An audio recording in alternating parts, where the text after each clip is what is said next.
Read the card. It tells you that no such creature as Bigfoot has ever been found. I met him last summer.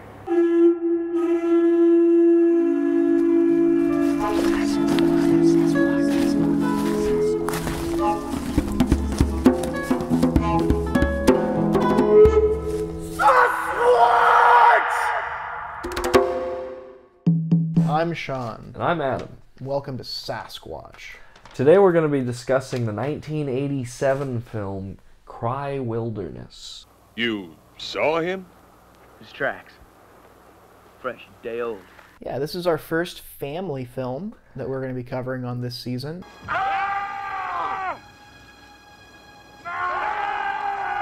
Yeah, children and Bigfoot have always had a special bond. I've just never understood what it is or why it exists. But why would Bigfoot do this for you?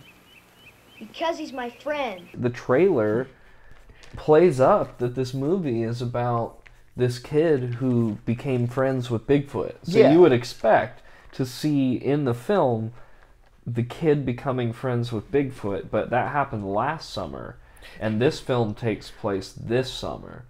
Yeah, so it's we don't mentioned, really- but you don't even see the child meeting Bigfoot. That's Right. not even in the movie.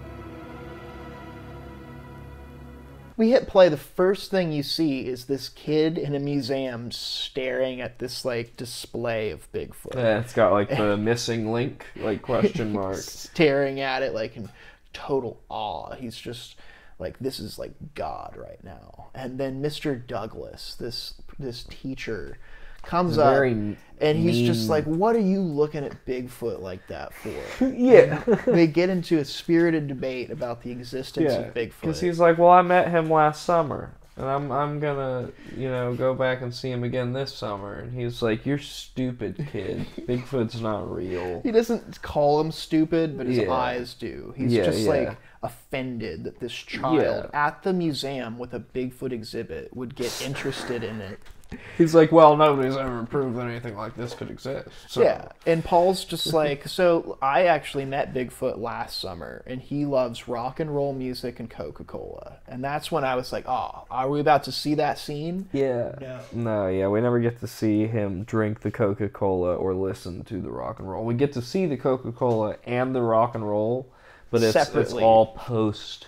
Like I said, that happened last summer, and this is this summer. So you go from there, and then you cut to this awesome library, and Paul's like wandering the library. Paul's going to a really nice school, I guess. It took me a second to figure out that we're at a school, though, because you see just Mr. Douglas at the desk, and he's just still yelling at Paul. He's obsessed with this child. And it's just the two of them in the library, and then he, like, tells Paul to go have dinner. And that's when I'm like, why is this guy in charge of when Paul has dinner? Well, that's when we kind of were like, is he at a boarding school? And then it seemed like the answer was yes, because then he had a bed later on and was like sleeping in a room with a bunch of other kids. So Still, why is Mr. Douglas singling out Paul's like dinner time? Mr. Douglas is a spiteful man, and he really hates Paul. That's all I can come up with. What did your father have to say about these meetings? I never told him. Why not? Because it was a secret between me and Bigfoot.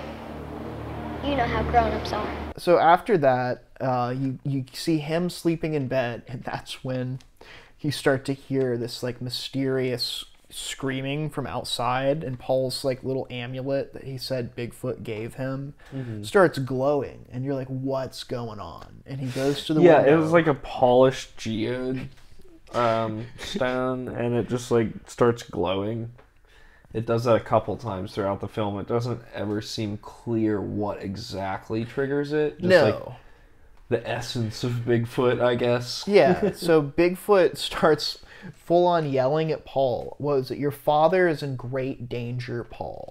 Your father is in great danger, Paul. Yeah, he's like, Paul wakes up and goes and looks out this window. He's probably still dreaming, I guess. I think it's a he's dream. like looking out the window, and far away, lit all in red and shadow, is Bigfoot, just like, Paul, Paul. your father is in grave danger. That's the first time you see him.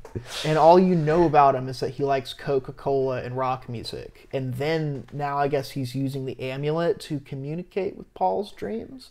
And you're like, okay, let's keep going, I guess. So then Mr. Douglas shows up within seconds. Like, he was down the hall from these kids sleeping, and he's in there, and he's... Imagine you're in Mr. Douglas's shoes, and you're like, oh, this kid woke up in the night yelling that his father's in danger. So he just starts berating him. Yeah, he's like, you'll be expelled. Yeah, he threatens to expel this kid. Well, it's out of my hands now. In the morning, the principal will decide whether or not you'll be expelled. Keep that in mind for later, because after that, Paul then hitchhikes up north to what I have to assume is like Northern California. He's like 8 years old. He hitchhikes to California, and there's this big him walking through the woods, and then we meet the angry mob. Cuts to this angry mob with some classic movie rabble. Yeah, my great line. I believe it's Paul's father, who is a forest ranger, says, "I'm the law in this forest." To which another man responds, "I'm the sheriff in this county, and that includes this forest." I'm the law in this forest, and I want to take it alive. I'm the sheriff in this county. That includes the forest. I just couldn't tell like what they were angry about. There was like a bit of a Jaws thing going on. They were talking, the mayor was worried because it was like a big like hiking season. There's something coming up, and they're worried because this Bigfoot creature, they found like a dead deer. And they were like, oh, well, clearly there's a monster out there. We finally got it trapped. And you and your boys let it get away. Paul finds his dad, and that was a scene that we had to go back and watch again. Because what did you were walked into this thing like, I hope I don't hate that kid. Yeah, I saw the trailer, and I was like, I'm going to hate this kid. I know he's not going to be good. And then when he meets his dad in the woods, and his dad points a gun at him briefly. It's the park ranger. And he's just like, Dad. And he just gives the most odd delivery. I mean, I get it. He's not supposed to be totally happy to see him, because he's clearly supposed to be at school. Like states away at school. But what he gives us... Dad! Paul. His line is Paul. Paul. I'm pretty sure every line that character has must have been dubbed. It had to have been dubbed, because every single line that Paul's dad has is like a home run. Paul. Oh my god. Paul. Paul. So after Paul meets his dad, that's when the movie gets into like the stock footage section, where like every couple minutes the characters will encounter some animal in the woods. Yeah, and that was my favorite part of the movie. It's I think I wrote down, this is some good deer, this is some good fox, we got some good raccoon, we got the kid playing around with what they said was a bobcat. I thought a bobcat was like the same as a mountain lion, which that's not what that looked like to me. You get cougar, you get a bear, it's hawks. Like, there's a lot of really cool animals that pop in to say hello for a minute. Wolves.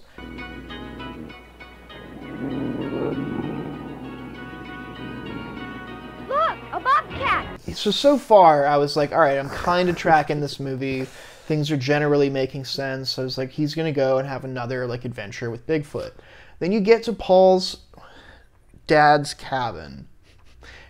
And here's where like, there's like a 10-15 minute chunk where like every single thing that every single person does makes absolutely no sense at all.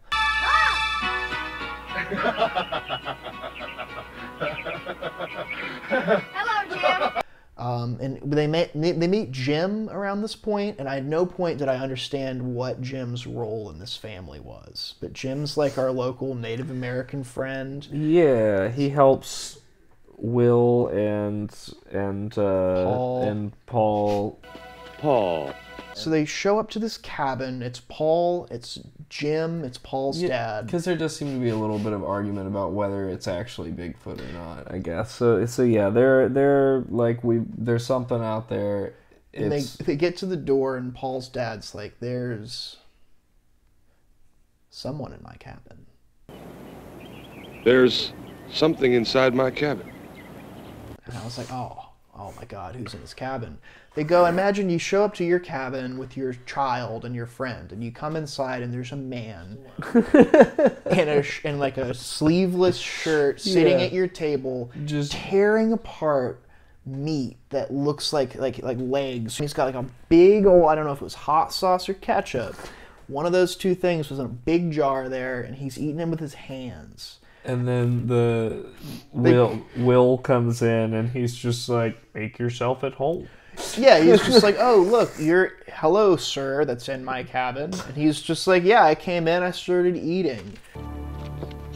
Make yourself at home. I have. Yeah, he says, I'm Morgan Hicks. He doesn't even say his name yet. No, he doesn't yet? No. First, the kid's like, what are you eating? And he's just like, I'm eating raccoons. No, the kid's like, where? He says, where are the raccoons? And he was like... That's right. And he's just like, oh, those were yours? Where are my raccoons?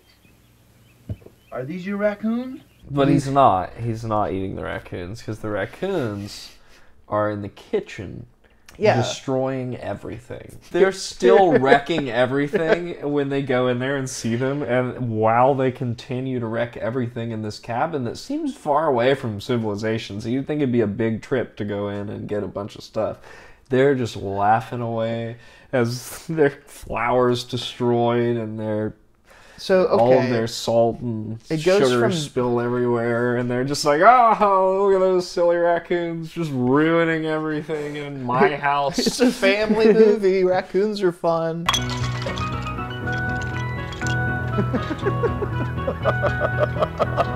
Then they go back into the other room with the man at the table eating, and a raccoon comes over and he goes like this.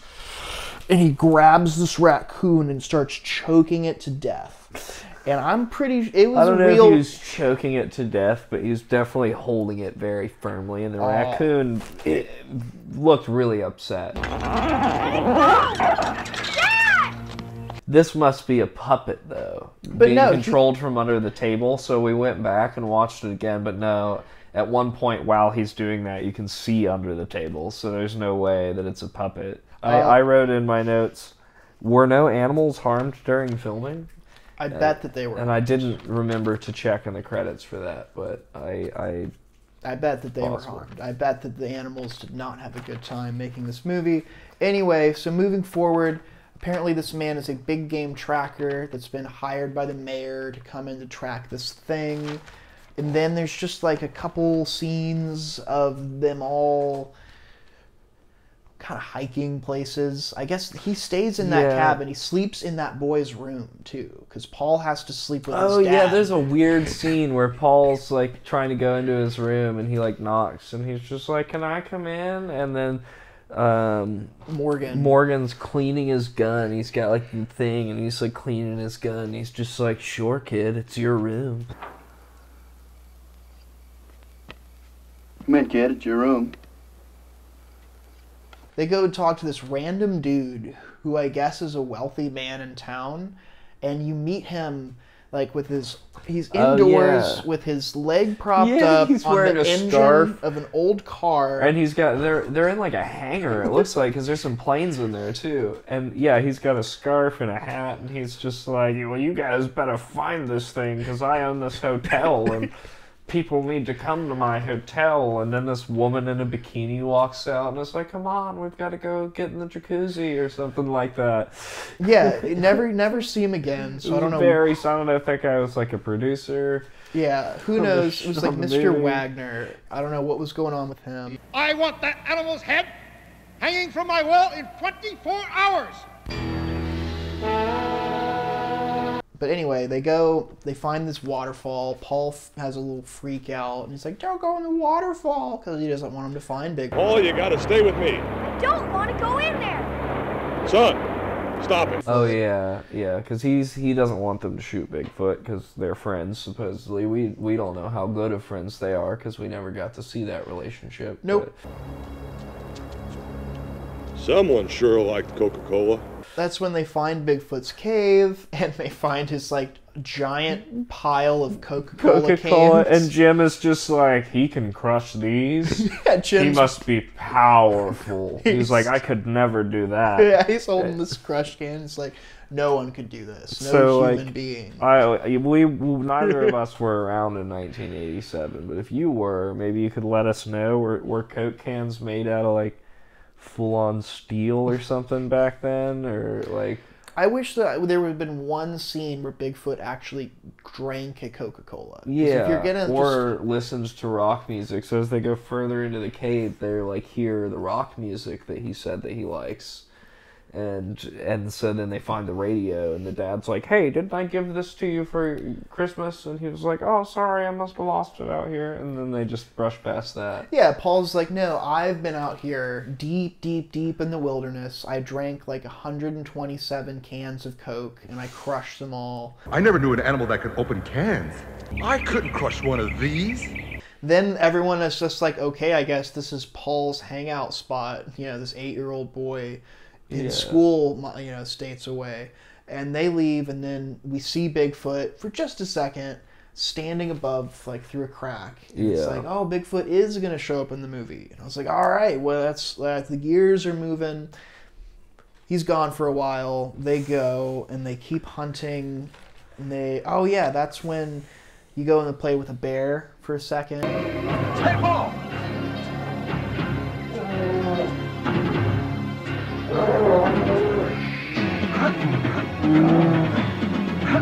I think there's the bikers that they meet. Oh. What are you doing here? Hey, you got a cigarette, man? You light up in this forest, I'll put you away for good. The biker dudes are just 3 beer-drinking dudes showing up in the middle of this children's film. Yeah. Screaming and drinking. Listening to loud music, and they're like just sitting on these rocks, and they walk up to him, and they're just like, hey, you guys better get out of here. Yeah. And they're like, oh, yeah, and then he points his gun at him, and he's like, yeah, and then they're like, I guess we'll leave then, basically, is how that goes. But then they don't leave, but then 2 of them do leave, and the other one gets mysteriously pulled off screen, and I was like, did Bigfoot just murder one of these bikers? Did we find out? We do eventually find out. I did not that recall. we never see that guy again, but I'm assuming it was. All right, so Did he die then? Do you think? I don't know if he's dead. I have absolutely no idea what happened to that guy. We'll put a question mark on that one.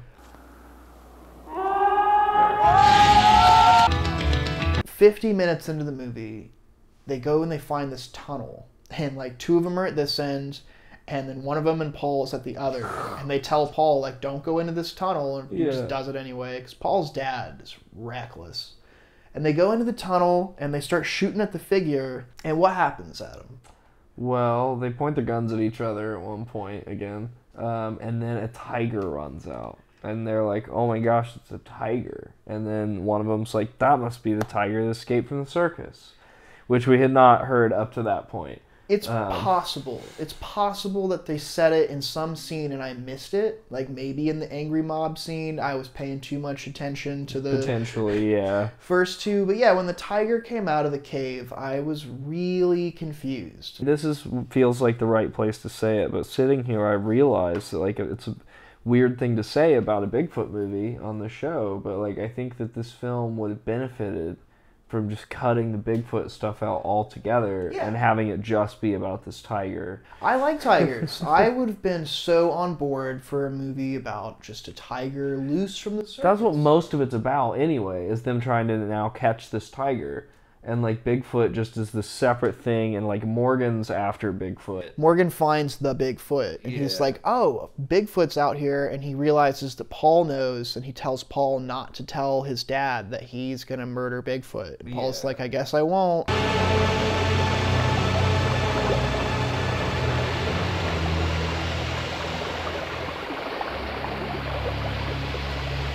Let's keep this a secret between you and me. Once again, there's a section of time where absolutely nothing makes any sense, where Jim and Paul get separated, and Paul comes clean, and he tells Jim, he's like, I befriended Bigfoot last year.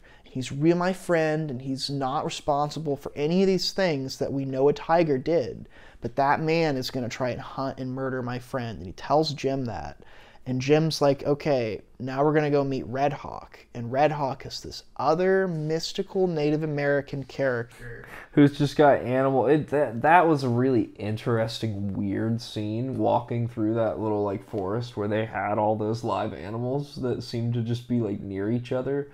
Like, it was strange how they did that, but it was like wolves and like there was like mountain lions and all sorts of stuff, just all leading up to like where this Red Hawk guy was. I saw you sealed up in a cave. All the animals in the forest needed me, so I got up. And Red Hawk shows up to talk to Paul and basically tells him, he's like, people just shouldn't kill animals. Nobody should ever kill an animal. And I was like, okay, I guess it's a little direct, but I guess that's the beating heart of this film. That's fair enough. This film likes animals. The very next thing that happens is that Paul gets stuck in a trap, like suspended up in the trees, and then a mountain lion or a cougar just attacks Paul and just starts clawing him. And I think you even like audibly went, Jesus, because it was like a little kid just getting clawed up. And I was like, well, maybe sometimes we should kill animals, you know, if they're going to attack children. I was like, what a weird place to put that scene. It's right after that. Yeah. So then they throw Paul. They're just like, too dangerous for Paul. So, because why did we bring him in the first place if we're tracking a tiger? Well, they didn't bring him. He just showed up. Somehow he found his dad in the woods, which is pretty impressive. Paul. So eventually they track the tiger to a mine. And they track him through the mine, and someone shoots the tiger with a dart. While that's happening, Paul finds Bigfoot. And Bigfoot shows up again. And the whole movie, I was like, well, they're going to have a conversation. Because he spoke in the dream and just said, Paul, your dad's in danger. But so apparently Bigfoot can't talk in real life or he something. Can mumble. Yeah. He can mumble. And Paul's just like, Bigfoot, you're in trouble. This guy's hunting you. I'm glad we're friends. You gotta go. You gotta go hide. So Bigfoot's like, okay. He kind of he says yes in some way. And he goes away, and then right after that, like the mine shakes, and Paul's dad gets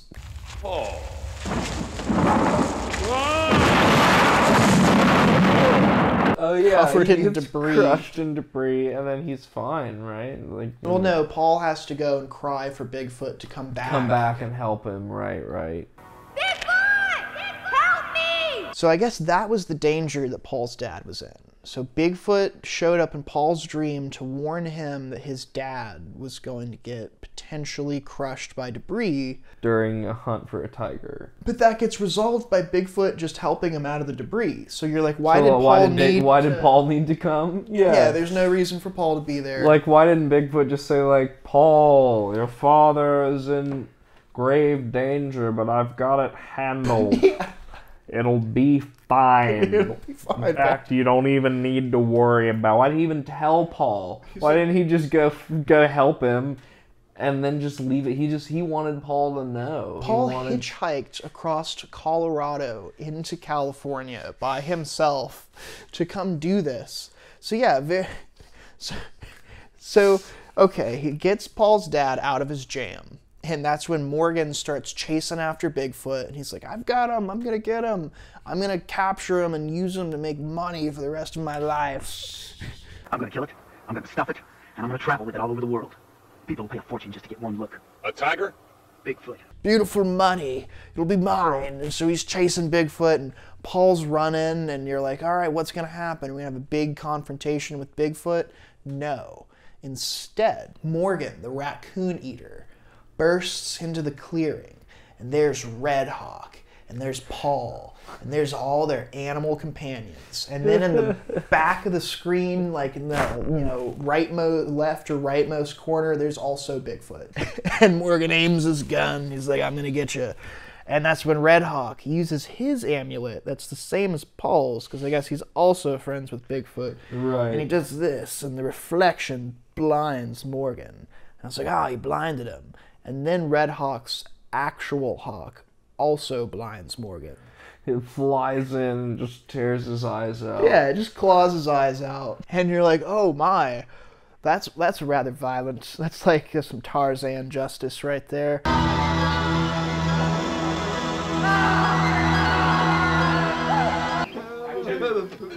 Up, here it is, boy. All right. Turkey, huh? And then the movie cuts to Thanksgiving.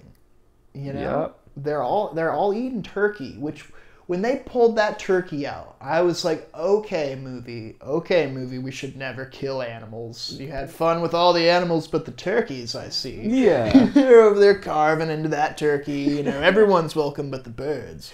So they're carving the turkey, and I swear there's like a knock at the door, and Paul's dad opens it, and there's the raccoons. They're all back for Thanksgiving. Yeah. Everybody's here. Everybody's happy. They wanted to give us that scene, except for Morgan, of course. Yeah, he's blind somewhere. He'll Yeah, never we don't kill even see him again. again. And then the end of the movie, which could have been anything at that point. Right. Could have just rolled the credits, but no. Could have went on to Christmas. Could have.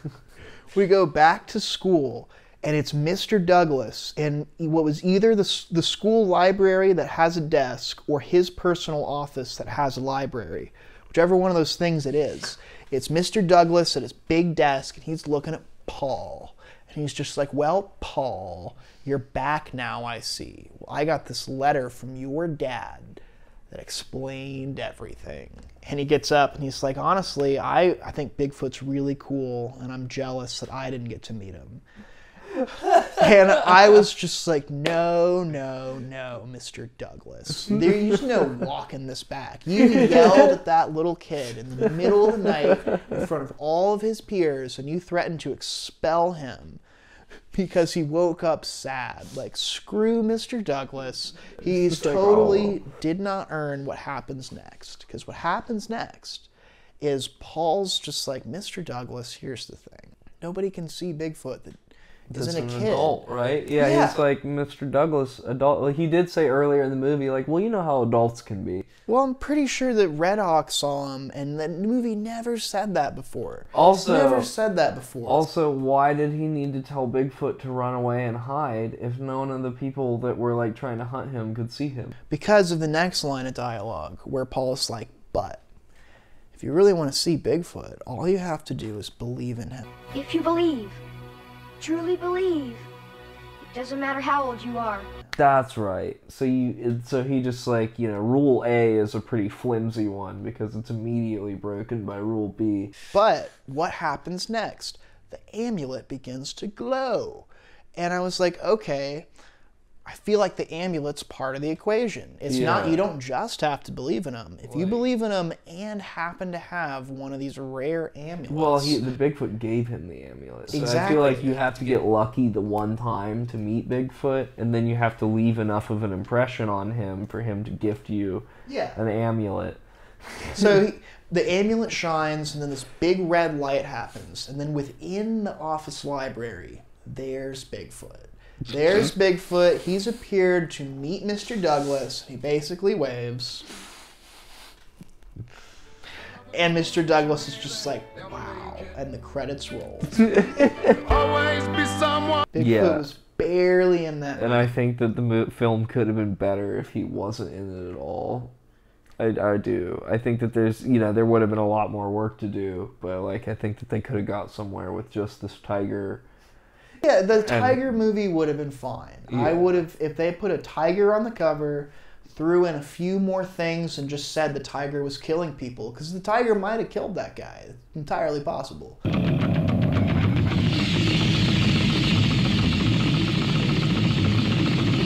All right, I guess next we would talk about the technical side of the movie. I don't have much to say. I think that this has the best sets of any of the movies that we've watched. Really? I thought that library was sweet. That was Maybe a cool it's just the library that I think that about, I guess. But I mean, their woods were really nice. Oh! We should talk about... We need to hit the... soundtrack? Yeah, the soundtrack was... I believe this film did have sound outside of the dialogue. Sure. The animal footage was cool, as we talked about earlier. That was probably not the same filmmaker that I would assume, like the same cinematographer. We can hope, but I've got a Milo and Otis vibe when I look at this film, and I don't want to know the true extent of what happened to these animals. I mean, they weren't asked to do a whole lot other than play around outside, so hopefully they're fine. You know, and people missed out on this cover, too. People really missed out on not being able to see this cover sitting there, because, you know, Pat will have to... Yeah, I mean, yeah, if you look at the poster of this movie, you probably think, look how big his head is. He must be in the movie a whole lot. Also, once again, that cover, that image you see, not what Bigfoot looks like in the movie. It's a lie. These movies are liars, very often. I think that every single line that Paul's dad says came from ADR, from, I don't know what that person thought they were doing when they read those lines. Help me, Paul. Help me. I don't know. Yeah, I think altogether it's such a weird mess that at least I enjoyed it on some level, but I can't give it more than one Bigfoot. That's all I'm giving it. Yeah, I mean, I was gonna give it 2, but I really just don't know what there is there that I could like. So I think I might also have to give it 1. Oh, okay. So we're in agreement. One Bigfoot. This one's not good. You No. okay?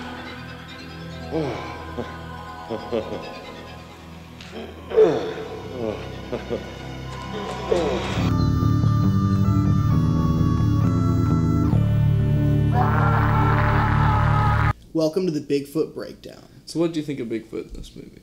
Well, Bigfoot in this movie, the first time we see him, we're introduced via Bigfoot's shouting. His dream sequence, it does appear, because there's like another moment later on where like maybe if he's got the rock, Bigfoot can like appear and talk to you in your dreams. Yes, Bigfoot, Bigfoot can communicate with people or maybe just children in their dreams. Yes. And in the dream world, Bigfoot can speak the English language. Yes, it appears though in the material world that Bigfoot cannot speak English. Seems to understand English though. Yeah. And can reply enough to get the gist of what Bigfoot's saying.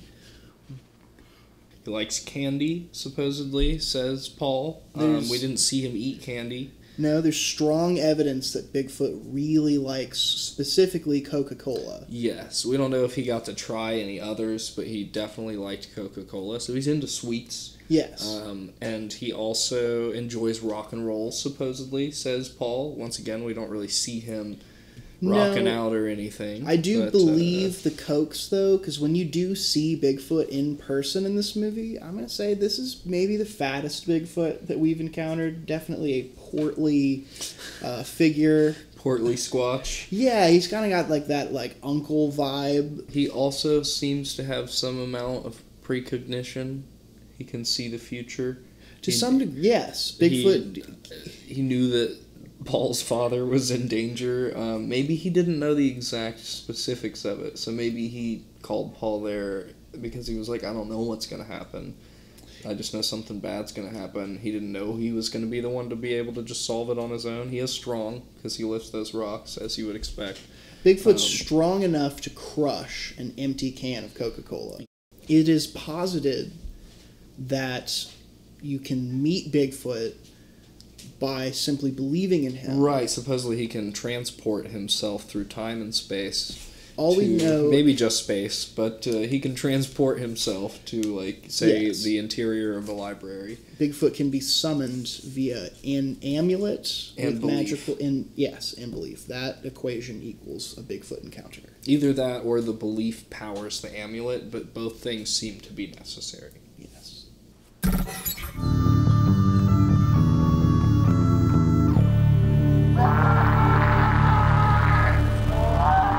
Welcome to SasqWatch, where we crunch the numbers. Bigfoot was in this movie for 1 minute, 32 seconds. There was only one Bigfoot in this movie. There were 0 on-screen kills. Maybe 1 off-screen kill with the biker guy. Could have been Bigfoot. If anyone killed him, probably the tiger. And this movie takes place in Northern California.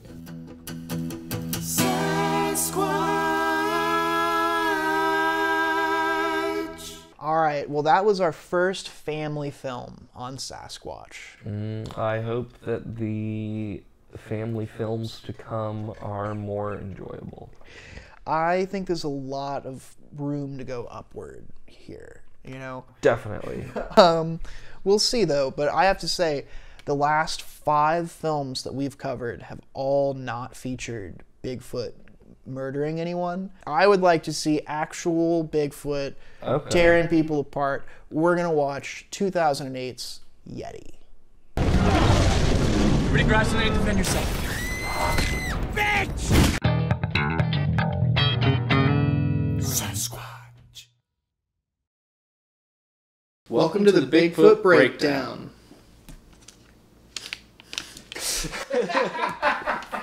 Welcome to the Bigfoot Breakdown, where we crunch the numbers. No, that's what we do. No.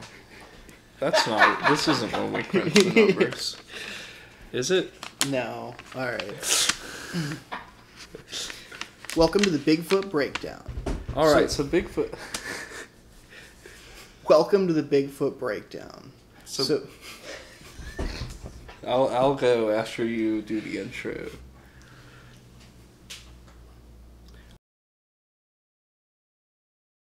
Don't forget to like and subscribe. Yeah, why not? There's no reason not to.